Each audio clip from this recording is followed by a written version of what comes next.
Hello, everybody. Welcome to today's show. My name is Spencer Walsh, and thank you so much for joining us here today on this episode of Newsflash. We're going to be talking a little bit about President Biden's big infrastructure plans. Will he be able to get them out in time before this May 25th Memorial Day weekend deadline? It's said to be a critical week. We'll take a look at how the negotiations are going, what is being fought over, and who is most likely to win that fight. Also, we take you to Arkansas, where they're fighting for really the future of Republican politics post-Trump. Sarah Huckabee Sanders running for governor down there. The question is, will she be able to use her pro-Trump cred to go far in that race? Meanwhile, we'll take a look at the Gazan healthcare system left in tatters by Israeli attacks.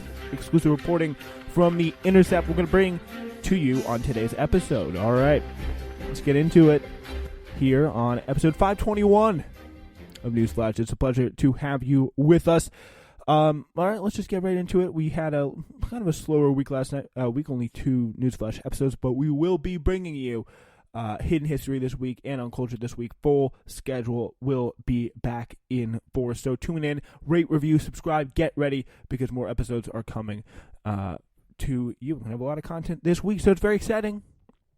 And we're going to get right into it. So President Biden and Senate Republicans face what could be a make-or-break week in their efforts to find bipartisan agreement on a bill to rebuild or repair America's infrastructure, with an informal deadline barreling close and a wide gap remaining on how parties between the parties on how much to spend, what to spend it on, and how to raise the money to pay for it. So big negotiation points here, and it really is another sign of Biden getting into that same kind of trap that we really have to be careful about. He was good about it, especially early on with the stimulus, because I think in large part because the stimulus was such an important bill, he didn't really play around with trying to be bipartisan and make sure that everybody is happy, even people who have said multiple times in public their number one motivation is seeing him fail. You have to understand at that point you are not dealing with what is, normal, standard, rational political actors.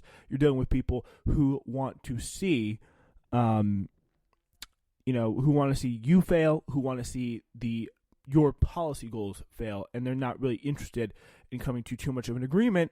Maybe some of them are, but, the Republican Party, that's not what they really want to see at the moment.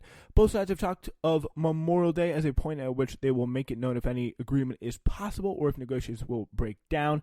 That will leave Democrats to try and go at it alone to advance Biden's $4 trillion economic agenda via the budget reconciliation process. Probably the best, most politically frictionless way to do it at the time, unless they really want to push, Biden really wants to push someone like Joe Manchin on abolishing the filibuster, which is what they're really going to have to do if they can't get it done. If they can't get this done, and if they really can't get, or if they really want to get a lot of their other key policies done, like H.R. 1, which is absolutely critical. If you really want to look at how Democrats and Republicans operate, politically, and who's serious, 10 straight years of Republicans really doing everything they can since John Roberts gave them the go-ahead in the Supreme Court to take people's voting rights away, culminating with this massive swath of nationwide voter suppression laws across the country. You see in Georgia, Iowa's up to it, all these Republican states going out and pushing these laws.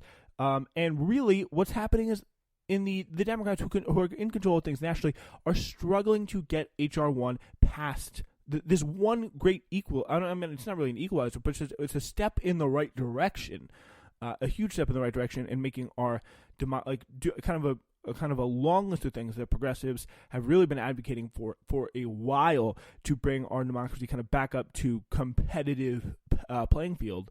And they can't even get that done. They can't even push. They can't even recognize how important that is to at least their own political survival. I mean, you see things like the PRO Act. They're even in further danger if Biden continues down this path of trying to find bipartisanship where it clearly does not exist. So this allows certain tax and spending measures, of course, to bypass a Senate filibuster. After weeks of discussion, the administration and Republicans have moved slightly closer to each other, but their fundamental dynamic remains unchanged.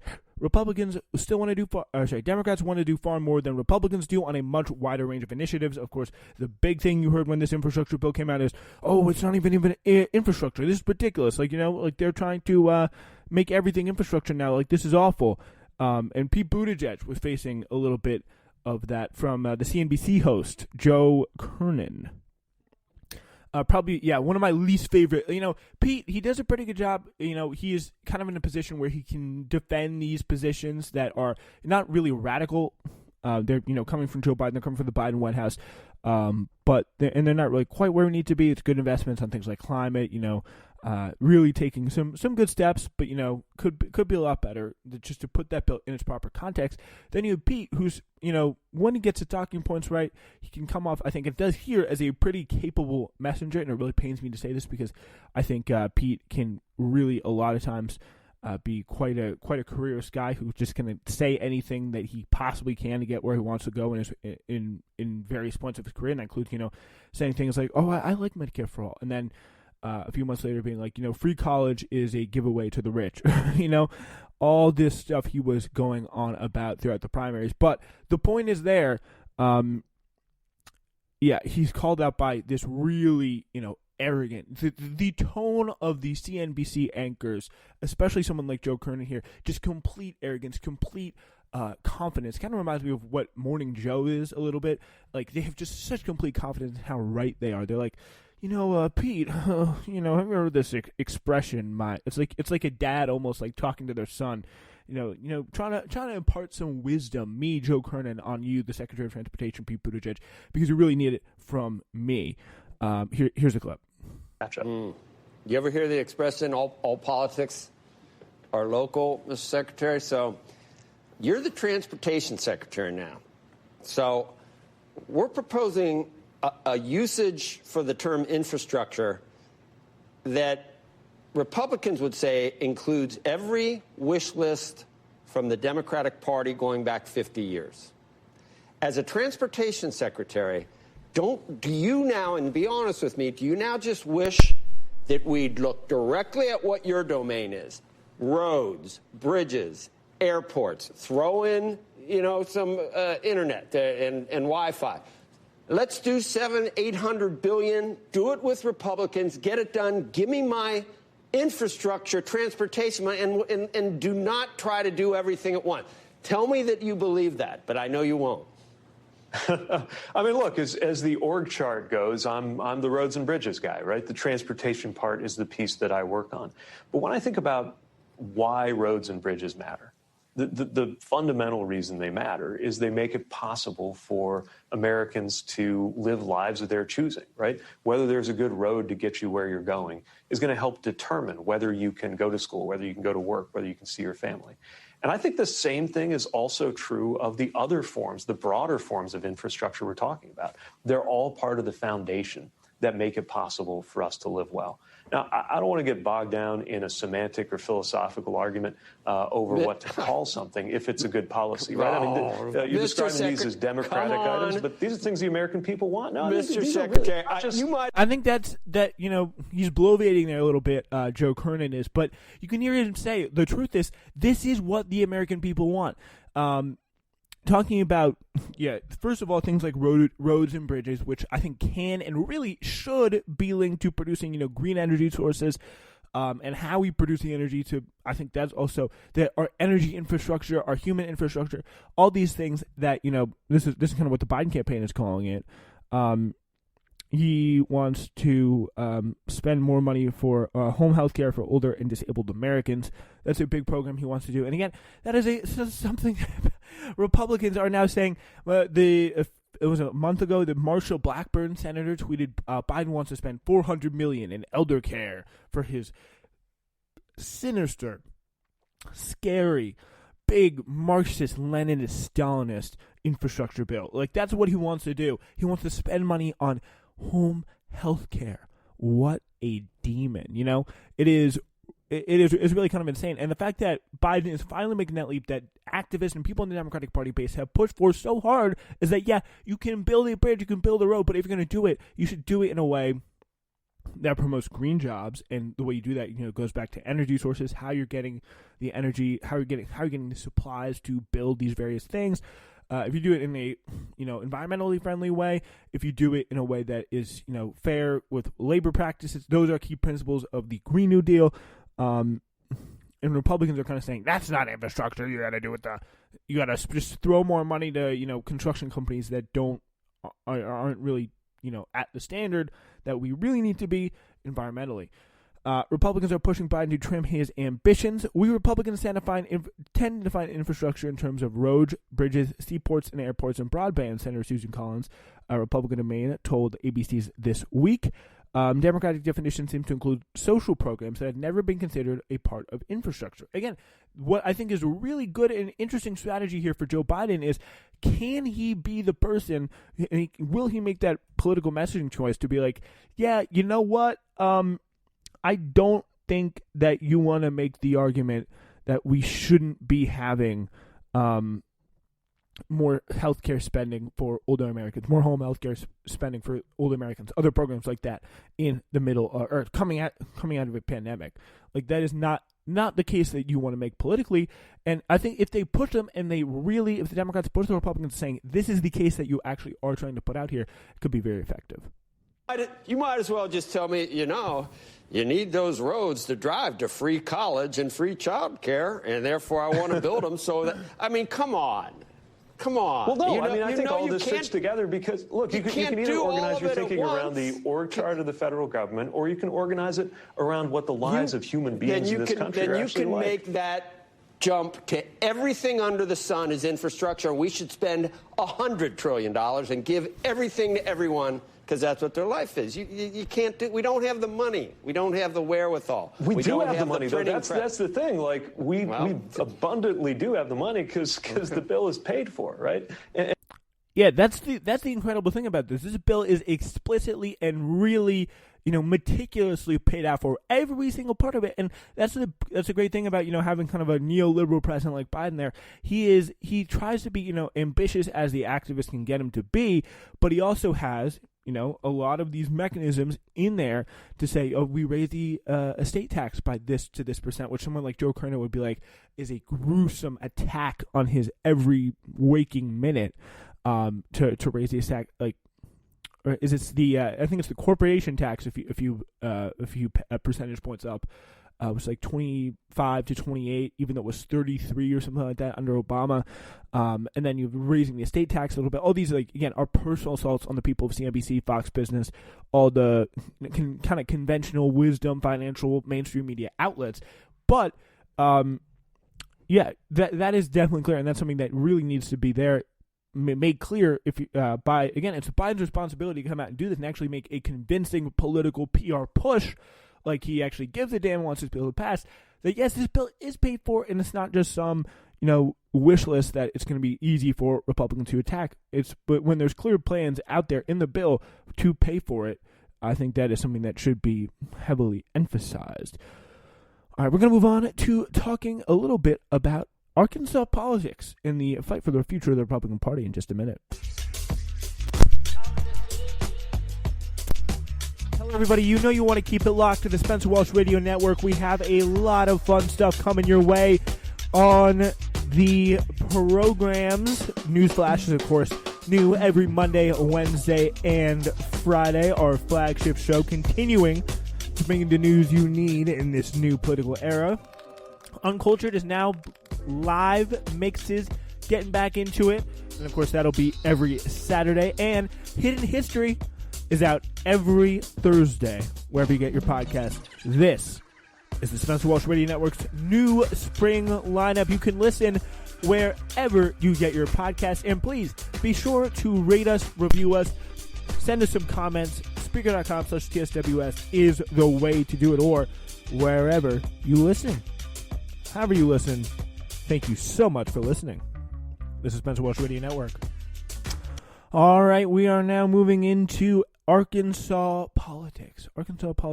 An interesting piece by Jonathan Martin. It's insane to see, like, this pro-Trump country, someone like Sarah Huckabee Sanders running for governor, and Bill Clinton used to work in the governor's mansion. Not to say that he was some, bleeding heart liberal, but you get what I'm saying. It's definitely shifted. I mean, I guess actually probably the Bill Clinton was more of an anomaly, but for decades, Arkansas punched above its weight in politics and business, as Jonathan Martin in the New York Times. In the 1990s, it was home to the president and the world's wealthiest family. I'm guessing that is the Walton family. I'm not sure. In the 2000s, 3 one-time Arkansans ran for president, and a decade later, the state claimed its 6th company on the Fortune 500 list. But Arkansas may be entering its most consequential period yet as a test case for the future of the Republican Party. This is the question that everyone's kind of been asking. They all want to know, how will the Republican Party deal with a direct Trump acolyte, Sarah Huckabee Sanders, former, obviously, White House press secretary under Trump, running for a higher office, the same position her father held, which could be a little bit of an advantage in the Republican governorship, having undergone a lightning-quick transformation in the last decade from Democratic dominance to Republican rule. How closely this state clings to President Donald J. Trump and his style of politics will offer insights about the party he still dominates. Everyone wants to know, is it out there? Is the Trump's grip slipping on the party?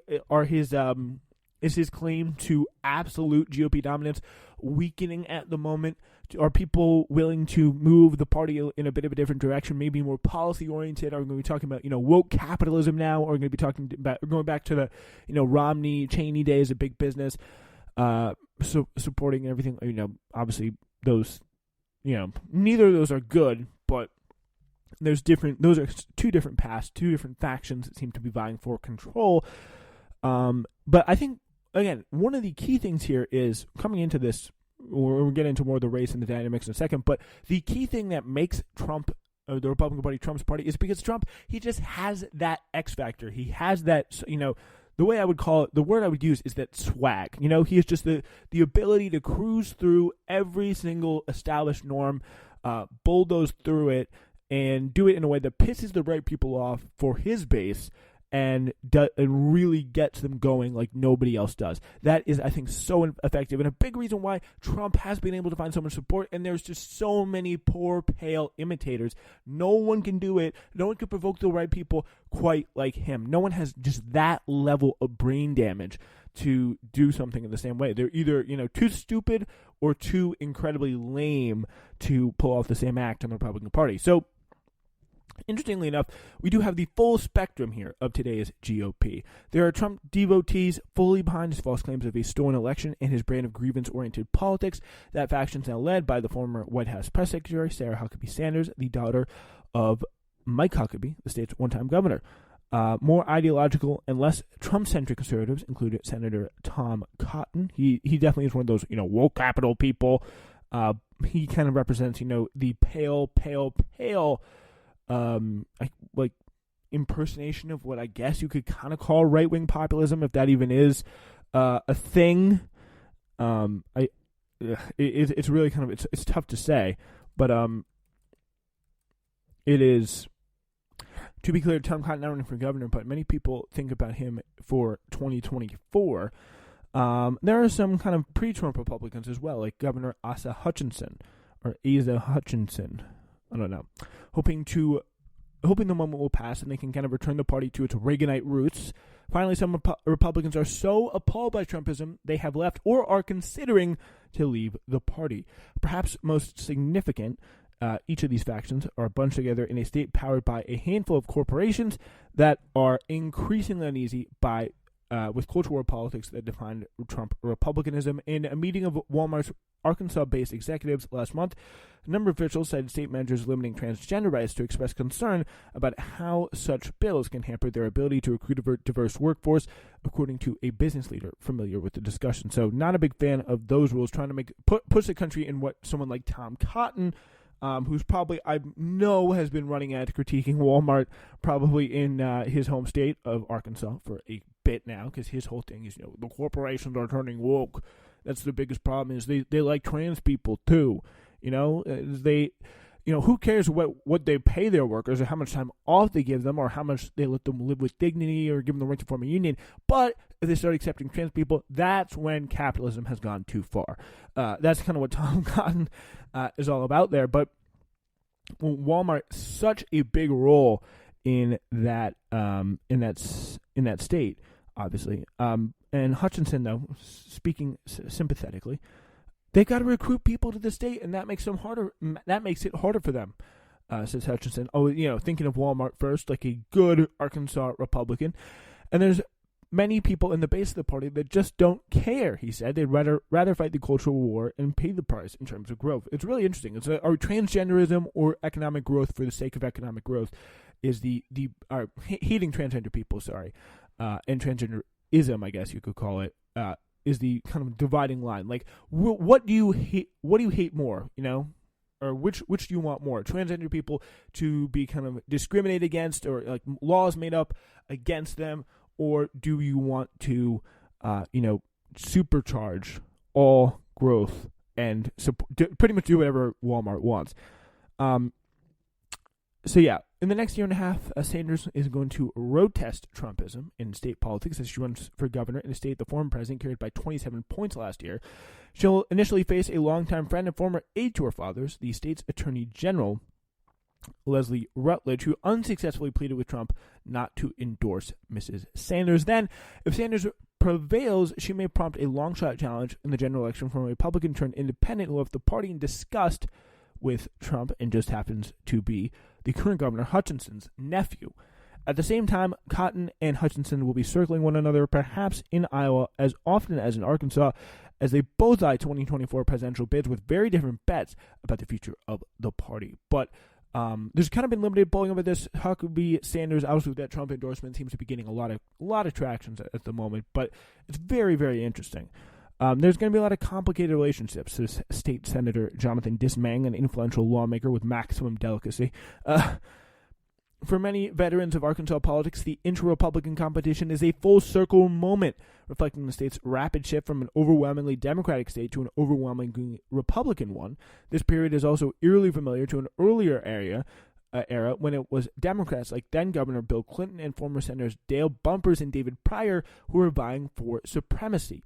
What's different about today is how much politics in a small, mostly rural state, the intersection of the Deep South, Midwest, and the Southwest, is shaped by a figure who has almost certainly never let the phrase "woo pig suey" slip from his lips.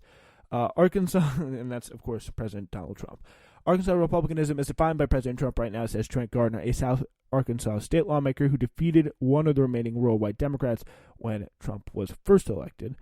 And of course, that is is a reference, of course, to the college football team. That phrase, "woo pig suey." If there's any doubt about that, after Trump's romp in the state last year, was a race in February when Lieutenant Governor Tim Griffin abruptly pulled out of the 2022 governor's race. A longtime political operative and former House member, Griffin has been collecting shits for what many here assumed was an inevitable run for the state's top job after returning home from Congress in 2014 to serve as lieutenant governor. Then, Ms. Sanders, who never served in elective office, made it clear she would run for governor, and Trump quickly endorsed his former spokeswoman, and that kind of caused a lot of people to clear the field almost in a weird way. The combination of her connection to Mr. Trump, her father's legacy, and her own celebrity from being a Fox News regular made her seemingly unbeatable, according to a private survey Griffin took. Republicans familiar with the findings said. And the lane he wanted to go or could go, credibly, was just already taken up by Sanders. Now, running for Attorney General, Griffin, an Army Reserve colonel, sought to put the best face on his climb down. If bio and resume were key to politics, then George H.W. Bush would have been reelected, Bob Dole would have won, and John McCain would have won. And clearly, they are not. Hutchinson puts a finer point on how Sanders has derailed Mr. Griffin. It shows you the power of media and personality, and damn right it does, especially in an area where Trump single-handedly dominates as the sole face of Republican politics, and anyone who can kind of catch that wave seems due to go far.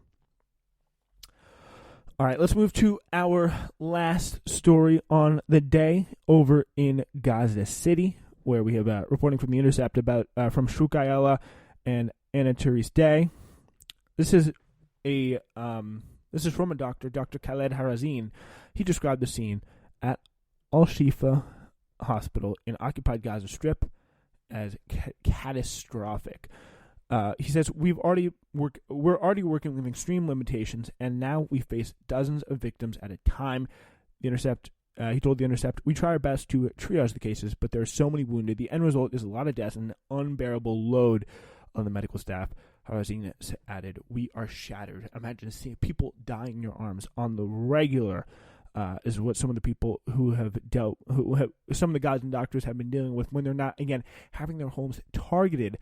Two of the top trauma doctors had their homes targeted by Israeli missiles, especially as of late with the new conflict, of course, heating up. That seemed to be the just intentional target of some of these kind of prominent doctors, taking away little by little Gaza's ability to defend itself and even to treat its wounded after it's dead, after they have been attacked by Israel in the first place. Leading up to the ceasefire announced on Thursday evening, the medical professionals of Gaza's main hospital had worked around the clock for more than a week to treat a soaring number of war injuries inflicted by Israeli airstrikes, nearly 2,000 in only 10 days. Medical workers in their facilities have not been exempt from the attacks. Israeli airstrikes have killed doctors and damaged at least 19 health clinics, drawing increasing international outcry and condemnation. The swelling number of patients, casualties among medical staff, and attacks on infrastructure surrounding medical facilities is all compounded by a long-standing crisis in the Gaza Strip, which has been besieged by Israel for a decade and a half. The war injuries are the most brutal additional burden on the healthcare system that was already on its knees because of the occupation's systematic de-development of Gaza's healthcare sector, says Osama Tunus, a Palestinian pediatrician with Physicians for Human Rights Israel. Gaza's doctors and staff are absolutely inspiring, hardworking professionals, but they're working in an intentionally broken system by the occupation, always pushed to its most extreme limits. And you can really see that. Like, that is what they're trying to do. It is, and it sounds like, when I put it this way, I feel like weird saying it, because the idea that someone would do that and no one would even talk about it, or a country or a state would do that and no one would even talk about it, seems just so crazy in and of itself.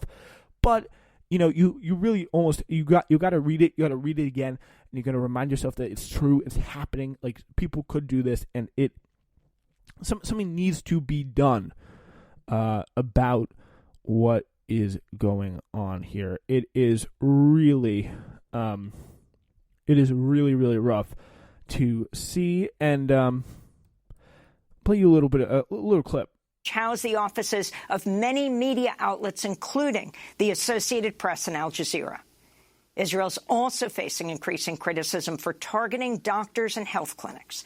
On Monday, an Israeli strike damaged the only COVID-19 laboratory in Gaza. On Sunday, a massive Israeli airstrike killed Dr. Ayman Abu Aluf, who headed the coronavirus response at Shifa Hospital, Gaza's largest hospital. He and two of his teenage children died in an Israeli bombing of the residential area of Gaza City that killed a total of 30 people. Another prominent doctor from Shifa Hospital, Muin Ahmad Al-Alul, one of the only neurologists in Gaza, was killed in an airstrike on his home. Israel's also bombed many of the roads leading to Shifa Hospital, making it harder for ambulances to bring patients. According to the World Health Organization, Israeli strikes and shelling have damaged at least 18 hospitals and clinics. We're joined now by two Palestinian doctors. Joining us from the West Bank city of Ramallah is Dr. Mustafa Barghouti. He's a member of the Palestinian Parliament, head of the Palestinian Medical Relief. So that's Amy Goodman there talking about the real hard hits that doctors in Gaza have had to face, including seeing their roads and everything around them, including their own homes be bombed. Doctors have been killed. It's just been absolutely awful. Since last Monday, 243 Gazans, including 66 children, were killed by Israeli airstrikes using U.S.-made weapons and made warplanes and bombs. 12 Israelis have been killed by rockets fired by Gazan militants. This week, in response to the alarming scenes of civilian devastation emerging from Gaza, several U.S. lawmakers launched efforts to block the transfer of more U.S. weapons to Israel. We talked a little bit about that. But by Monday, Gaza's Al-Shifa Hospital issued a desperate plea for volunteers to donate blood, warned that shortages of critical supplies, including water, electricity, and fuel, were already jeopardizing its patient care. So this is just kind of the situation that is existing in Israel at the moment. Not only are they not able to kind of like treat their patients, but they're also kind of constantly under attack. So the death tolls that you see with all these people injured, those people injured could soon slip into death. And that's not because the doctors are bad in and of themselves. It's because they have no supplies. Their power is being cut. Their infrastructure that allows them to treat these areas are being bombed. Residential areas being constantly bombed, and nothing they can really do about it. It's just an absolutely heartbreaking situation to see. And a key reminder and the critical duty here that we will always try and fulfill and bring the reality and the kind of different perspective that no one seems to talk about on the ground and what's happening in Gaza and Israel. We'll continue to cover that for you and a lot more. We'll be back on Wednesday. It's Newsflash.